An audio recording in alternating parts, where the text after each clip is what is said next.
and they just began to see everyone else as cattle. They just got so used to it. So those are like the two extremes, possibly the wolves too. In the middle of that, I would say, is Rick. He's headed towards losing some of his humanity for sure, if he hasn't already, in my opinion. Abraham, even, he wrestled with that. Early on, we saw flashbacks of him killing what I presume to be guys who were threatening his wife and children, and then they couldn't handle it and they left. And I think he struggled with it. I think he said to Michonne at one point, you hope you never have to use your weapon, but you hope you never forget how. So it's all about that. Where's that middle ground? Glenn, I mean, I always try to, I want to be the kind of person who would only kill if it's a very last resort, but even Glenn went too far for me. Like, I would have totally killed Nicholas if I was Glenn after he just tried to kill him at the end there. So it's interesting to think about where that line is. And a lot of people say, oh yeah, Rick, what are you talking about? Rick was totally just, doing what he should have been doing the whole time. So I think it's interesting as Walking Dead fans and podcasters to see all the different perspectives on this. I don't want to derail your point too much, but do you think that there's any possibility that maybe they're going to surprise us with Glenn actually have being bitten in that scene, because he had zombies pile on top of him and he's not going to survive past the first episode or two of season 6? No! I don't want to believe that either, but you never know. That was one thing that I didn't like, that they didn't show how he got out of that. Mm-hmm. But I hope not, man. I don't think so, because you'd think with Glenn, he's, I think Glenn, Carl, and Rick are the only 3 that have been around since the first season. Yeah. I guess you could sort of count Judith, but not really. Carol, maybe? No, Carol. That's true. You're right, Carol. But anyways, he's an important character, and you'd think that if he was going to die, they would make a bigger deal out of it. You're right, Daryl too. Yeah, I don't know. I just one of our listeners brought that up, and I thought it was an interesting point. I mean, it would be weird, and I don't think I would like it, but that more probably just comes from the fact that I don't want to see Glenn be killed off. I like Glenn. Yes. Here's why I don't think they would do that, because that would be too close to what they did with Bob. Yeah. Or even Tyrese. They surprised us with his death right when they first came back, and I don't know if they're going to do that kind of thing again. Right. Then again, if they think we think they won't, maybe they will. It's the double reversal, I think, isn't that? I don't know. Double reversal fake out. Yeah, that's right. Chris? Well, my number 7 was Beth's death, which we've talked about quite a bit already. But really, I just didn't like how it went down. It was troublesome. And, I enjoyed her story at the hospital in Slabtown for the most part. And so it kind of, how it all wrapped up just didn't really work for me, which was really just the point. But I think, some people had trouble with that section of this season. Maybe some people thought it was a little bit boring. But it was okay. I didn't mind it. I like to see what happened with Beth. I was, happy to see Emily Kinney get some more time on screen and develop her character a little bit. Just the way it all ended kind of bummed me out, and that was really my point. So my number 7 was Beth's death that I didn't like. That episode, I really liked that they showed a different group and different dynamics, and this was a sort of a civilization, but a different kind, and it's corrupt, and that's interesting. But I guess I didn't like it because it just wasn't, I didn't find it pleasant at all to watch.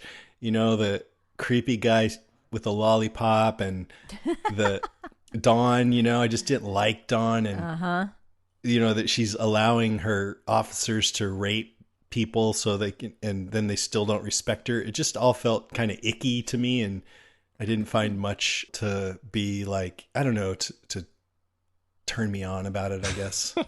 That's not a good phrase, but you know what I mean. Definitely icky for sure. Yeah. But I think that's kind of why it worked for me a little bit better, is that we get to see different approaches to surviving in the zombie apocalypse, and we've had the governor's way of doing things, and we've had Rick's way of doing things, and this was a slightly different, way of doing things, and it was okay for me. So I didn't mind it, despite the fact that it was disturbing at times, and I don't agree with everything that Dawn was doing and so on, but I also thought it was interesting to see something slightly different.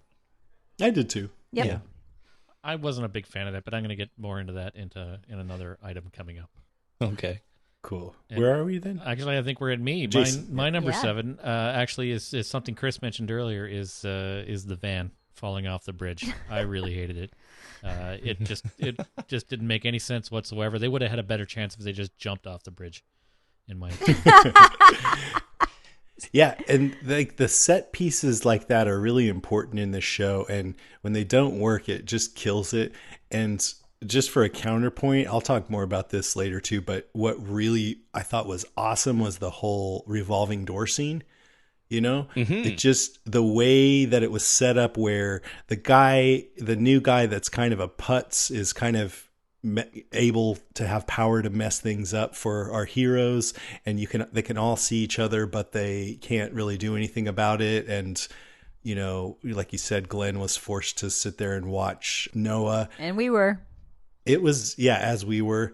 I just thought that worked so well, that the setup for that, and it made it the fact that it kind of made sense made it pay off even more than it would have otherwise.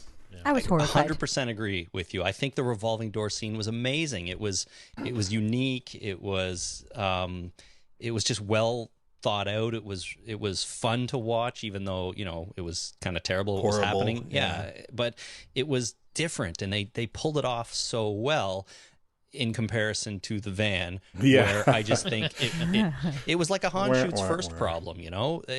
That Han shooting first diminishes his character, and having Daryl and Carol, or Daryl and Carol, stuck in that van diminishes their characters for me a little bit. And that aside, I think maybe they could have tried to fight their way out a little or something. It maybe wouldn't have been as dramatically exciting, but would have made more sense. And sorry, just a correction there, Chris. When you say Han shooting first diminishes character, do you mean Greedo shooting first diminishes Han's character, right? Sorry, yes, that's what I mean. That's okay, good. I just want to clarify that, because otherwise you're crazy. Han. So you're saying you want Walking Dead Special Edition, where oh no, the van lands on its roof. Do a complete flip. If the van completely flipped over And they're paralyzed. and landed on its wheels, I'd be fine with that. But it the shot from and they're paralyzed. and they're paralyzed and they have spinal injuries. That's fine too. But the van goes nose down all the way down and starts to roll over. Then the camera from inside the van shows the van rolling over onto its roof, and then the next shot is them landing on the wheels. Like, why not just land on its roof? I mean, if they're not going to be injured anyways. Seatbelts on? Yeah. That's what they should have just had it land on its roof. Yeah. Oh well. Okay, Karen. Wow. Jason, thanks for the Sorry, Karen. Thanks for the clarification on Han. I wouldn't want people to think I was mistaken there. Well, I thought I was going to ream you out if you did actually believe that. So no. So you're saying your favorite Star Wars movie is Phantom Menace? Is that right? I just started rewatching that with my kids, and even they don't like it. The first thing my 8-year-old said to me about Jar Jar was, "I don't like him. I'm going to close my eyes when he's on screen." I do That's that a good too. boy. Yeah, exactly. That's funny. Anyways, sorry, Karen. My confession is that I didn't even know what you were referring to with the Han shoots first. I'm so sorry. That's lame. it's okay. I mean, okay, I've seen Star Wars before, but obviously I was looking at other things. Mainly, I was really meditating on Princess Leia's hairstyle. Okay, where were we? All right. So my next one is, I want to talk about something freaky. And the freaky thing for me is the freaky cocktail party early on in Alexandria. It was just weird to see all of our folks cleaned up and enjoying adult beverages. And it was sort of shocking and fun and funny and horrifying and all those great things all wrapped up into one. With Rick chatting with Dr. Pete, who, at some point in the not too distant future, he'll be taken out. So it was weird. It was they here they've been, eating dog, and they went through periods of almost dying of thirst, literally. And then they're at this weird little cocktail party. Who knew that even such a thing was possible? But there's Alexandria, and it's this weird disconnect. So it was fun to see that this season. I really enjoyed it. They're still eating dog pate at the party. Oh, I missed that. But it's Okay. processed. It's okay. Yeah, a little garlic, salt and pepper. It's delicious. You're right, though.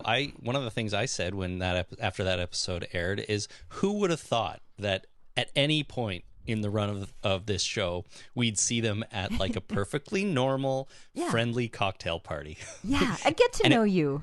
And it wasn't some kind of flashback or something, right? This actually was happening, and it seemed really pleasant, which you just never would have expected was coming on this show. Right.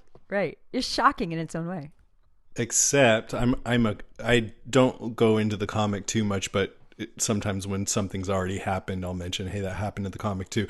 And I was so waiting for this very scene. As soon as hints of Alexandria came up, I was like, oh, we get to see the dinner party, because it was such a stark contrast in the comic. And right. I actually think they did it a little better in the comic, but it worked pretty much the same way in the show too. Right, that's true. You should try not to project forward in the comic too much, though, Jason. Oh no, I don't project forward in the comic at all. Okay, Jason. Negan. No, I'm just kidding. What? Who? Who? Let's see. So my number 7 is, this season had, I think, some of my favorite zombie scenes of the series so far. Ooh. There was when Gabriel was going to run out to the forest, and they started just streaming through the trees, and I think he came through the front of the church, and the zombies sort of bombarded and started breaking through the church. And they were coming through, and there was a sign that says, "He who eats my flesh and drinks my blood has eternal life," above. But just, I love the whole siege thing because of Night of the Living Dead. Then there were the scenes in the episode that, Jason, you said was your favorite, in the dark in the forest at night, when the zombies would just sort of emerge from nowhere. And I love that kind of thing. Those are my favorites, when the zombies emerge from out of the trees, or when you're stuck somewhere and they're sort of bombarding from the outside. What's your zombie kill of the season? I don't know. I mean, I'm sure there's ones I've forgotten about, but when you just first said that, what came to mind was the flare to the face. Yeah, that was a great one. That was a good one. It's fun. It was fun to see his just face light up red like that. It was pretty cool. It really was. Yeah, Greg Nicotero has made the zombies look slightly different every season too. His special effects team. Yeah, they're getting more emaciated, decrepit, and pretty cool. The guy is a genius. I mean, he is. It seems like there's nothing he can't do, and his one of his specialties is making zombies look amazing. So. And totally. He's directing a lot. He's directing so many episodes. Yeah, he had season. 4 this season. That's amazing. Yep. I was at Walker Stalker Con at a viewing party in a hotel room with the Nicotero for that episode, and I kept looking over at him, but he had this kind of straight look on his face, so you couldn't really tell what he was thinking. But James said that he leaned over during that scene with the flare and said, "I wish that zombie had stayed up a little bit longer." So I guess he's he looked at it with a critical eye, even though we were all going, "Yes!" That's awesome. He'd be a fun guy to watch an episode with, I think, just for the insight. I wish we could have talked to him more. He kind of slipped out of the room right after that, so we didn't get a chance. All right. I think it's Chris? your turn, Chris. All right. My number 6 is Eugene's Confession. And I really, really liked how they did this. I think they did it at the perfect moment because they were on the road. The tension in the group at that moment was really kind of at its peak, I think. They were blocked by a massive herd in front of them, and Abraham was starting to lose it a little bit. And then Eugene drops this bomb that he's not kind of the savior that they thought he was. Right. And I kind of saw it coming. I kind of expected it, but I just think they inserted it into the story at the perfect moment here because of everything else that was going on. And I completely understand Abraham's reaction of, first of all, punching him in the face and then just kind of shutting down for a while and not knowing what to do or how to handle it. And, he'd lost his whole purpose in the zombie apocalypse. And I think it worked pretty well. So I enjoyed Eugene's confession and how it played out in the show. And the other thing is, I just love the way Josh McDermott plays the character of Eugene. Yeah. He's a fun guy in real life, and Eugene he just has such a deadpan delivery with all the lines, and Yeah. I really, really love watching Eugene on screen for some reason. So Eugene's confession, I thought, worked for me this season, and yeah, that's that. Chris, you and I are in some kind of weird simpatico because that's my number 6 as well. Is Josh Freaky. McDermott and Eugene, specifically that confession. The only thing I can add to that is that I enjoyed every single word that has come out of his mouth, and I wish there were more. Me too. I kind of do as well. I want to see more of Eugene. I mean, going forward into the scene, was it in the last episode where him and Abraham have their little reconciling moment where they put the past behind them, and Eugene's asleep, and then Abraham looks away because Rosita dropped it, and when he looks back, Eugene's awake staring at him. It's just that was he didn't have to say anything in that moment, but it was so perfect. I thought it was really well done. So Yeah, no, I really Josh enjoyed McDermott, Eugene. he's doing a great job. Yeah, for sure. Completely It's agree. so fun to see those three up on stage too. Yes. During the conventions, because they're sort of bonded together because they're together on screen, and Right. you can tell they're really close off, and they always tease each other, and especially she teases both of them. I love them. He's so funny too, Josh McDermott. Yeah, he's hilarious. I guess he would go along, or he went. I think I heard that he was walking along, and somebody at the convention had a piece of pizza on their hand, and he just walked by and took it, started eating it, and goes, "Shh, no one will know." Yeah, he's a goofy guy in real life, Yeah, and it's hilarious. totally different than Eugene.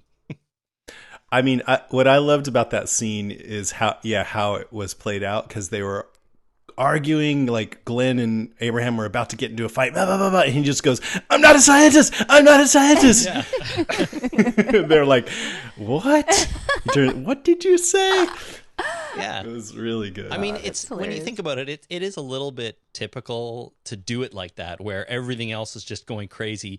And there's one character that has something they're going to say that just trumps everything, right? It's like, Right. I know we're starting to lose it here, but I am not a scientist and I don't really have a cure for any of this, so take that. But Right. it was great. And then It the worked. way he It fell worked. forward and just landed on the pavement, Oh, God. it looked so it looked great. like it hurt so much, but it was also a little bit hilarious. And Yeah. I don't know, it was good.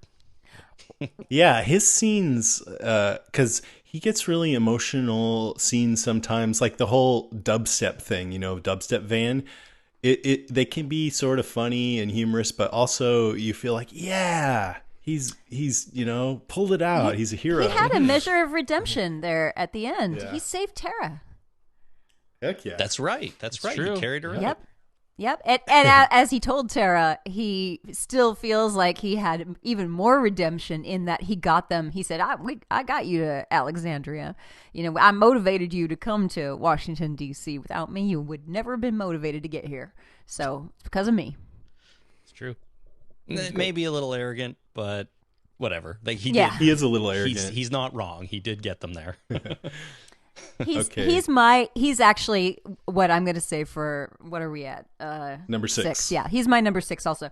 And I just want to say one quick little Walker Stalker thing.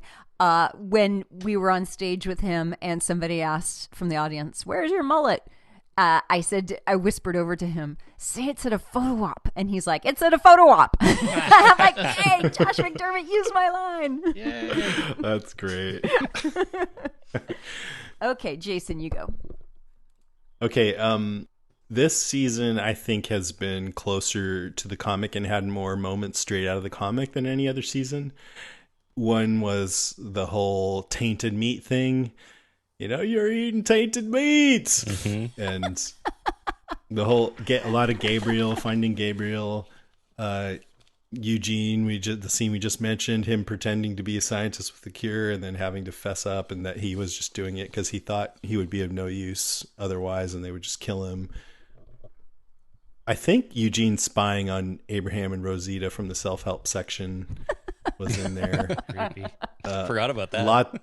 Lots of stuff from Alexandria, Aaron scouting the group, everything with Jesse and her abusive husband, Rick becoming a constable, then going nuts and waving his gun around, the whole dinner party. I think I've totally enjoyed seeing these scenes ripped right out of the comic. But I also love when the show balances that out by taking sharp left turns or going into areas that aren't from the comic. My favorite this season of that was, even though the Terminus people are like the Hunters, there was no Terminus in the comic, in the very first episode was all new, and that was amazing.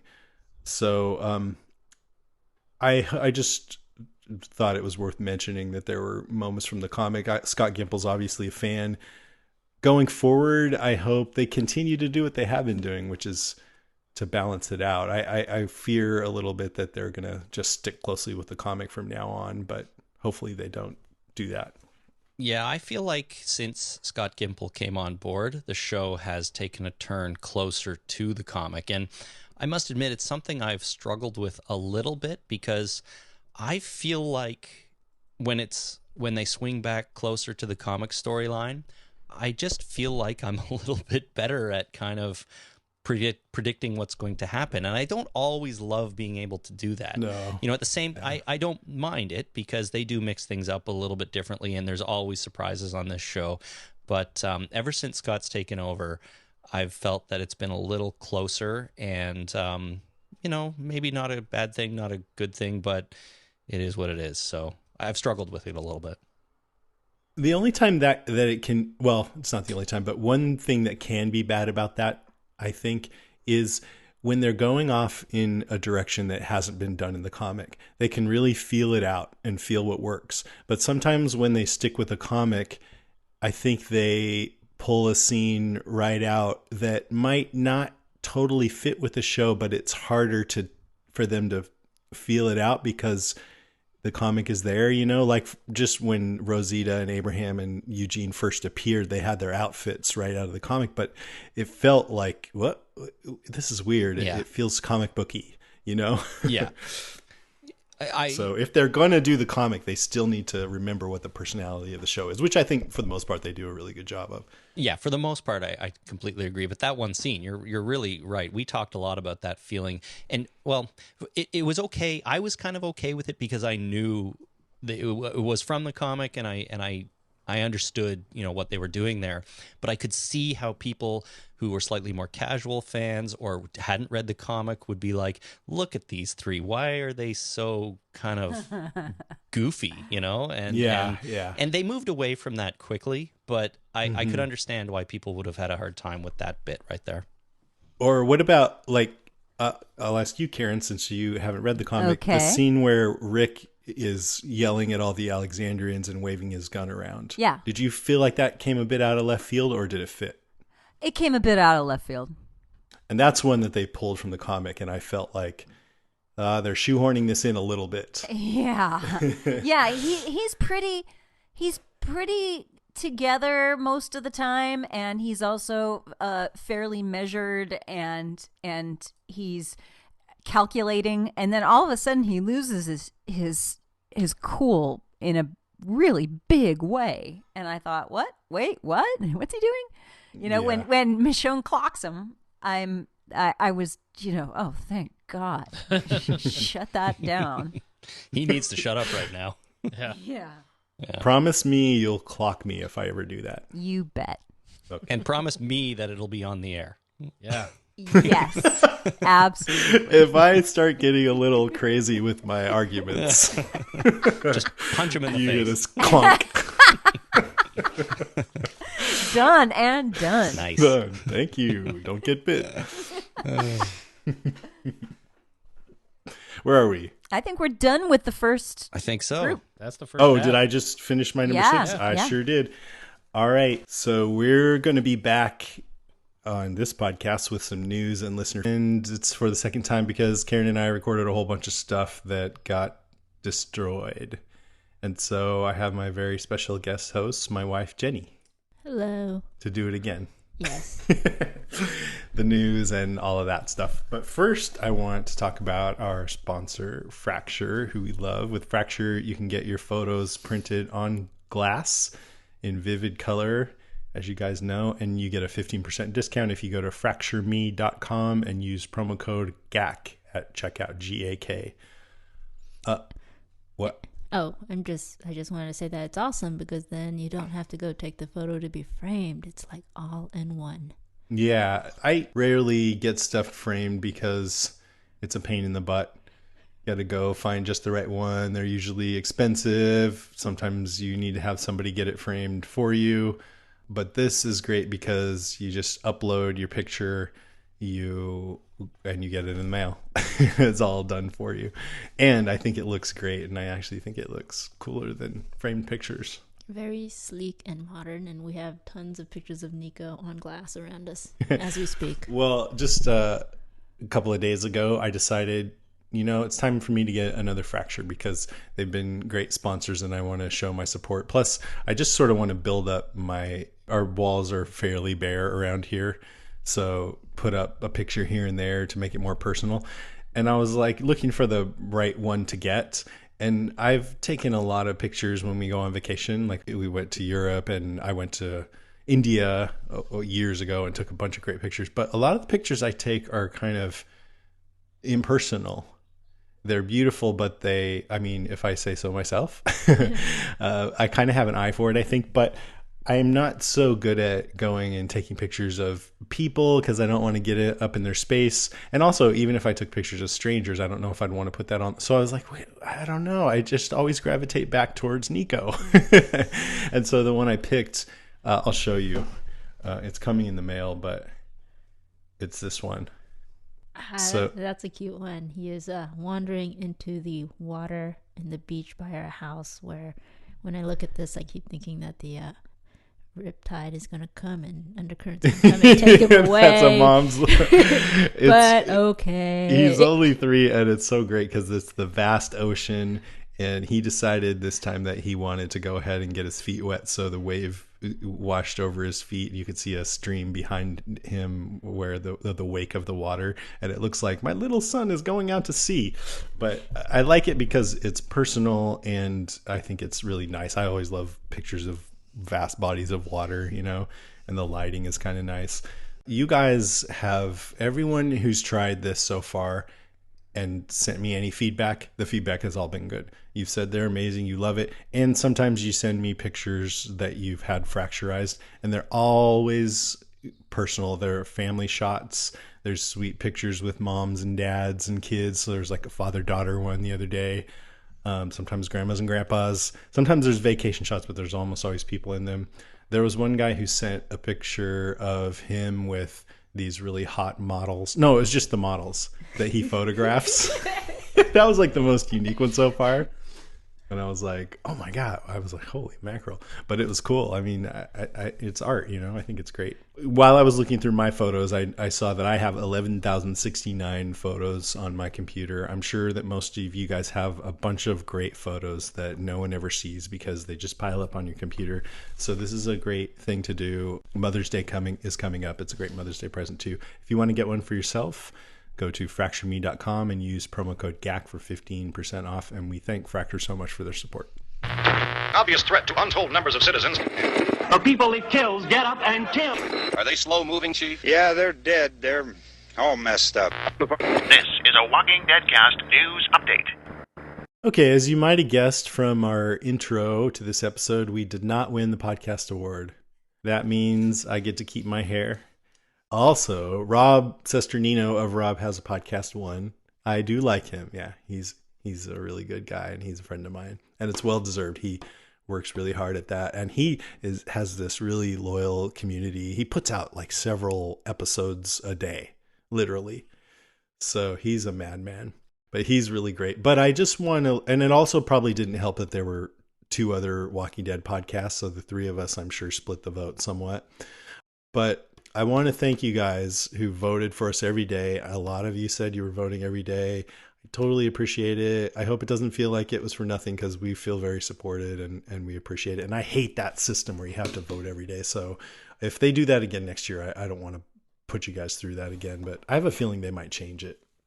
Karen did tell me that it was kind of fun the way that I reminded people. So I had a lot of fun with it. Yeah. But I still feel kind of like it's nagging. So I don't know. I'm curious to know what you guys think about that. All right. So I asked people how many downloads they think we get. And I said I'd give a shout out and a prize to whoever who guessed the closest for our episode covering the season 5 finale. And so we got a lot of guesses. And the winner is Amanda Brown, Yay. who guessed 34,581. Last I checked, that episode had 34,252. So you got really close. A bunch of other people got pretty close too. I'm kind of glad most people guessed lower. So what's the prize? Because then, oh yeah, that's a good question. Amanda, what do you want? We have posters. I can send you a picture of my son wading to the ocean. Let me know. Let me know what you want, Amanda. But congratulations. By the way, these days we typically get around 25 to 30,000 for episodes that air right after Walking Dead airs, and then it goes down quite a lot during the break to 15 to 17,000 or so for other off-season episodes. Also, when we do interviews, we get less. That's Did you know that? Weird. Why? Yeah, like we had Ross Marquand on, and it got like 5,000 less than the other episodes, and that always happens, except like with maybe Norman Reedus and Andrew Lincoln. Let us know, listeners who don't listen to the interviews. Yeah, why don't you? I know it's okay. I mean, I still think it's great to do those interviews, but it's interesting to me. I think people just a lot of people are just like, I just saw that episode. I'm all jazzed about it. I want to have some interaction over it. That's like the main draw, you know? And there's so many interviews everywhere that they just get like, yeah, we hear them talk about the same things over and over again. But I try to get them to talk about stuff that they don't always talk about. Anyways, during the break, Lauren Cohan is filming a movie. She's the lead. It's called The Boy. It's a thriller described as, quote, a nanny working for a family whose son has just passed away finds herself put in charge of caring for a lifelike doll that the couple treat as a real child. Oh, that sounds... That sounds sick. Wait, it's a thriller? Yeah, Okay. because it sounds like that one with the real doll. Oh, AI? No, the one where the guy had a girlfriend that was... Oh, but that was supposed to be a heartwarming human comedy. I'm just saying the description sounds like that, but I guess it's a thriller more. Maybe it's more like Chucky or something like that. I don't know. Interesting. I wonder if they're casting her in horror movies because she does Walking Dead. She looks good covered in blood. Yeah, they're like, oh, look at that. Next, Chris Mock's The Walkers Among Us had its premiere screening this week in Chicago. Do you remember him? He's doing this documentary about Walking Dead fans. Well, it's done now. Okay. And I think you might be in it. And Nico too. He filmed us a little bit in Atlanta. Some sort of B-roll sitting on a chair. Or we're sitting there being a cute family. How little did he know? How little did he know what we were really saying to each other. No, I'm just kidding. And Karen and I are in it. Anyway, I can't wait to see it. I haven't seen it yet. If you want to check it out, you can get it at thewalkersamongus.com. So is it going to be like a loving documentary or a treatise on obsession? No, he did one on Star Wars called The Force Among Us, and I watched it, and it was very reverential towards the fans and celebratory and all that. Okay. It wasn't like, look at these goofs, because he's a big Star Wars fan too. So I'm sure this one will be the same. Let's see. Keith from Long Island called in to let us know that the BBC zombie show In the Flesh was not renewed for a third series because of budget cuts. He was bummed out. I put this in here because I know Karen likes it, and she was bummed to hear it too. It was interesting. It's this zombie show in the UK that sort of equates I think it had themes of zombieism as sort of HIV and how they get ostracized, but they were starting to come back to being more human, and so it's integrating back into society. Did you see it? Was it any Yeah, good? I saw the first season. It was pretty good. Yeah, but it's not what I like about zombie movies. Whenever they have zombie stuff where the zombies start to have consciousness, then I feel like it's something else. Because my favorite zombies are mindless, flesh craving ghouls. On HollywoodLife.com, Emily Kinney said her death on The Walking Dead, after her death, she stopped watching the show. She said, quote, "I didn't see my death because I had my own experience, and I didn't want to change what my experience of it was because it was so special to me." It totally makes sense. I mean, like, why would you want to keep watching a show where all your friends are having fun filming? I wish you would have going said on that without instead. you. I mean, like, It's like, oh, my friend, they fucking kicked me off that show. I'm not going to give them the satisfaction. I wouldn't say kicked No, off the no. show, But it would be sad. Like, yeah. It'd be like you work it's like, somewhere. Like you went to a music festival with all your friends, had a great time, and then you went home, and then went year after year, and you didn't. And like, You're who watching looks at videos of the it. photos of that? Like, Yeah. no, you're just like, click. No, I don't. I mean, when Burning Man happens, I know there's lots of people who like look at photos and they're like, I wish I was there. That's just sad. True. Emily Kinney was on The Flash last week. Okay. She played the bug-eyed bandit. Oh, She was cute. Okay. She controlled bees. She didn't have a lot to do, but she was pretty cute as a villain. Some of the Walking Dead cast members, including Norman Reedus, Lauren Cohan, and Elena Masterson, were at the White House Correspondents' Dinner recently. They posed with Obama and everything. That was pretty cool. I'm not sure. I didn't even know what actors got invited, but it was interesting to see. So this is kind of a big one. There's a new thing called Walker Stalker Fan Fest. It's going to be in San Diego in July during Comic-Con. It's like a mini Walker Stalker Con. I'll be there moderating panels. Did you know that? I heard about it. I think it was supposed to be with the Walking Dead Escape, but then they decided to throw a fan fest around it. No, so the whole thing is going to be at Petco Park, and Walker Stalkers have taken over the Walking Dead Escape. Mm-hmm. You guys have heard Karen and I talk about that. We went through it. It's this big zombie obstacle course, which we loved, but James didn't think it was good enough the way it was. So they're improving it. What the quote says on the website is, "This isn't just an obstacle course. This is an immersive experience into the world of The Walking Dead. Sure, you'll need to run for your lives, but you also need to make decisions alone or as a group that will determine whether you're captured or escape the menacing Negan and his group of survivors." So I guess there's more story elements and there's more to do besides just dodge the zombies. Okay, but that seems based on the comic book more than... Yes. Right. It is, because Walker Stalkers now have a relationship with Skybound. That's Robert Kirkman's imprint, and they specifically have domain over the comics. So there's this weird line about what's the TV show versus the comics. Like, I doubt they could have anything with Daryl at Walking Dead Escape, because he's only in the show, Oh, interesting. But they can do characters that are in both. Guests for the Fan Fest so far are Tyler James Williams, Michael Rooker, Judith O'Dea and Russ Strainer from Night of the Living Dead, Scott Wilson, Emily Kinney, Irony Singleton, and Lawrence Gilliard Jr., who probably won't do a panel because he doesn't like being interviewed. But anyways, if you guys want to get in on that, if you're planning on being at Comic-Con or you're just in the area, go to walkerstalkercon.com and you can get tickets.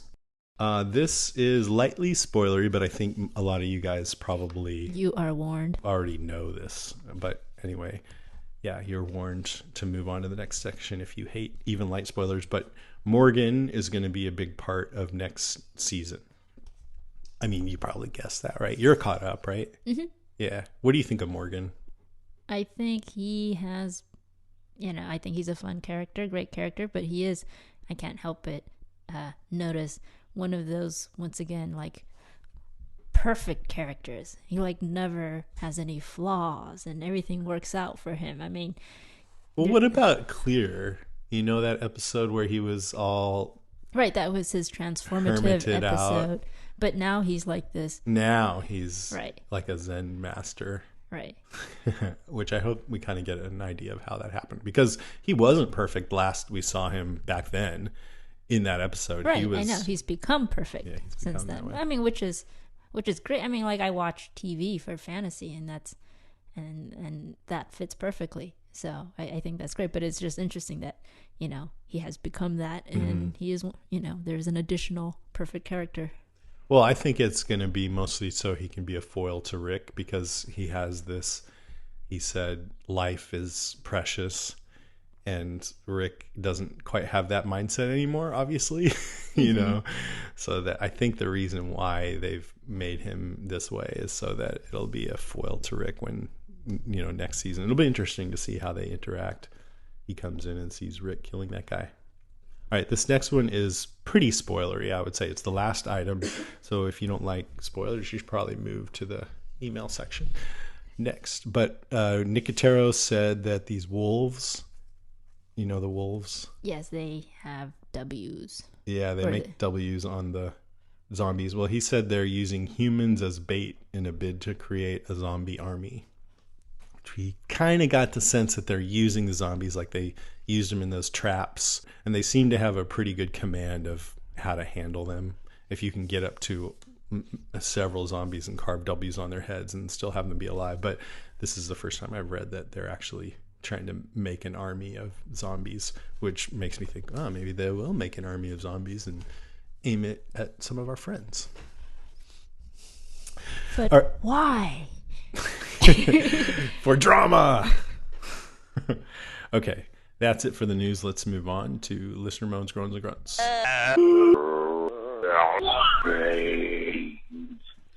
Okay, so we're going to do listener responses about season 5 first, and then we'll read a couple of emails. You go first. All right. Gary Menke says, overall, it was a great season. However, I think one of the original season 1 stars needs to go. Show needs to demonstrate the willingness to let go of one of the big stars and not just the smaller characters.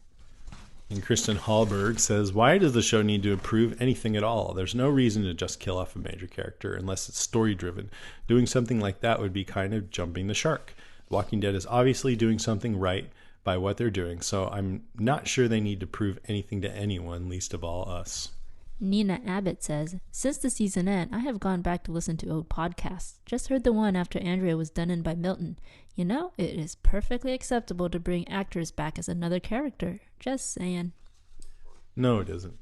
I don't think. On stage it is, where people play 5 different characters. Yeah, in Shakespeare, the with men lots all of play the makeup. women. Andrea could be her own twin sister. Aaron Meir says, it's a double-edged sword for me. It's becoming much more like the comic, and it's becoming much more like the damn comic. I will admit the writing seemed to get better after the first compendium of the comic, but I wish I didn't read the entire comic series over Christmas. Hope the show throws some more curveballs next season. Yeah, I totally agree with you, Aaron. So Eileen Messler says, amazing, best season yet. I love these characters. I'm going to write an email. Christina Sauer says, as a comic book reader, I was drooling. This season was so twisty and exciting that I don't know how they'll top it for season 6. Robin Young Sanders says, it took me a while to get on board with Scott Gimple's vision. All those things that were frustrating me in season 4 are now beginning to pay off, and pay off big. Season 5 was an amazing season, especially the back half. I really love the direction the show is going in. Yep, can't disagree with you there. Eric Sherman says, I love the way the show continues to make the viewer second guess their assumptions. For example, despite all the context clues and hints, we couldn't feel sure in calling the termites cannibals until we saw them in the act of eating Bob. I mean, you look at it in review and it's fairly obvious from the season 4 finale episode, but the writers and Kirkman are so good at surprises that we couldn't go for the bait so quickly. I love it, and I hope we're made to hesitate before jumping to conclusions for the rest of the series. Yeah, I agree. I like it when it keeps you guessing, but then when you get to the whatever it is, you're like, yeah, that seems like it was the only way that it could have been. Jamila Nassar says, great season. Loving Rick channeling Shane and that everyone is a little nuts. Tyree's death episode was awesome and beautiful. I don't care what the haters say. Could have done without Grady Memorial. Sorry, Beth. And Lara Willie Sweek says, I love the show, and for a show in its 5th season to be gaining momentum and to be on top of its game is amazing. I'm pretty sure by season 5 of The X-Files I had pretty much checked out. Did you watch that? I think I watched like the first 2 seasons. And that but was then, enough? No, I mean, I just didn't have time. But I think it did start to get a little ridiculous. Like, they had run out of paranormal stuff that was widely acceptable, and it was just like inventing new stuff, and it was like men made out of bees and stuff like that. Right. And then I guess the last 2 seasons were just dull and duds. But I have one little concern. Does it seem like lately the show has gotten more comic-y, if I can make up a word? I feel like the writers are asking the viewers to suspend our sense of disbelief more and more. Examples: the head-blasting fire hose, Carol being a dead-eye shot with a bottle rocket, zombies ambling silently for no reason to the funeral home door. I understand giving fan service to the books, and I'm okay if that's the new direction. I just hope they can rein in the unbelievability just a bit. The first thing I noticed that was so cool and different about the show when I first saw it was its realism, despite the walkers. Right now, I feel like the Telltale Walking Dead games have more of a grounded, realistic, and frightening world than the TV version. But that one gripe aside, I'm still in love with the dead. What do you think of that? I haven't read the comic book, so I can't say if it's more too comic booky. But I think it's still fairly realistic. Yeah, I mean, I think there's been TV. Yeah, there's been elements since the beginning or early on. I think when Michonne first came on, I think you and I both thought she seemed a bit comic booky. Right. That's what you were saying. And so I kind of agree. They need to find that line there. And, as I said in these. But, the line is different for everybody. Like, you take any episode and throw in a bunch of, like, increasingly crazy stuff going down. And then you can kind of see in this group of people, someone would be like, all right, it jumped the shark here. And then, and then like 2 minutes later, no, it jumped the shark for me here. Like everybody's line of what's believable is pretty different. Yeah, it's they're gonna very have to subjective. Find the one that gets the most advertisers. And you could also think, I love that the show has been grounded. I mean, it is sort of believable that over time in this world, they would become more of a badass and maybe do things more amazingly. But like this head blasting fire hose, I thought that was totally lame. They could have handled it much better. Watching that scene over again, I don't want to get into it, but I mean, there's just it does feel. I mean, I think one thing is that they want to top themselves all the time, so they have to get more crazier and crazier over time. So I do imagine that they're going to keep going more in that. So I don't really think it has much to do with the comic book itself. It's just making the show more intense. Then it's naturally going to be less grounded. Right. And when I've heard Nick Otero give interviews, he's really proud and excited about making things like pushing more and more the limits of his craft. And so I can almost be like, let's make a head get blasted off by a fire. I don't know, just like these are almost challenges from a makeup point of view. And that's he calls great. them gags, like just different scenarios for how a zombie can be killed. Or right. We just have to make sure that, problem solving in makeup art does not overwhelm plot elements. Yeah, exactly. Okay. Oh, and finally, Matt Whitehurst says, my favorite season. The dialogue gets better. Gimple's a great showrunner. I can't wait for next season. So it looks like most people are saying good things, which is a good thing for a show, because if we were reading a bunch of, emails from people who are hating the show, I don't think this podcast would be lasting very long. It would need to turn into let's have fun hating on this, I guess, or at least we'd try that, and see if that was fun. It can be fun to hate. It can be a lot of fun. Hearing all this positivity, it makes me feel really good about doing this podcast for sure, and watching the show and just liking the show. All right, let's do some emails. This is from Mia Suzuki. Jason and Karen withdrawals. Mia, she wrote this a couple of days ago. She said, P.S. I miss you guys so bad. I listened to a Game of Microphones, braving any spoilers, as I've only read through book 3 and watched season 1. What am I to do? My suggestion is get caught up on Game of Thrones because it's awesome, and then listen to our episodes. But I appreciate that. That's nice to hear that someone wants us. From Camille Makowski, I'm shouting this to the world. Go watch The Strain. Many of you guys say that the zombies are easy to kill and that you want to see the beginning of the apocalypse. The Strain is a TV show produced by Fox with Corey Stoll, House of Cards, Law and Order, Homeland, and David Bradley, Harry Potter. That exactly shows that. But don't get me wrong, this doesn't beat The Walking Dead. It's rather a fun thing to do during the off-season if you are into the zombie genre. Gets 7.7 stars from IMDb. A thriller that tells the story of Dr. Ephraim Goodweather. How did this guy get out of elementary school with that name? The head of the Center for Disease Control Canary team in New York City.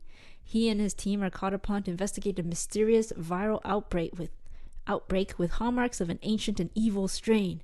As the strain spreads, his team, and an assembly of everyday New Yorkers wage war for the fate of humanity itself. The story build-up is very clever, and the writing is good. I hope you like it, because I watched the first season in 3 days. Smiley face. I've heard from a lot of people that this show's good. Carlton Cuse is the showrunner. He was also one of the showrunners for Lost, and does the Norman Bates show. I think it's called Norman Bates. I'm not sure, though. Anyway, I've heard good things about this show, so I'm definitely curious about it. I should check it out, at least watch an episode or two. So you're telling me that good TV has spread to Fox? FX is different. Oh, FX. I think FX might be a subsidiary of Fox. I'm not sure, but it's its own channel. Okay. And American Horror Stories on FX. Yeah, they have some good stuff on there.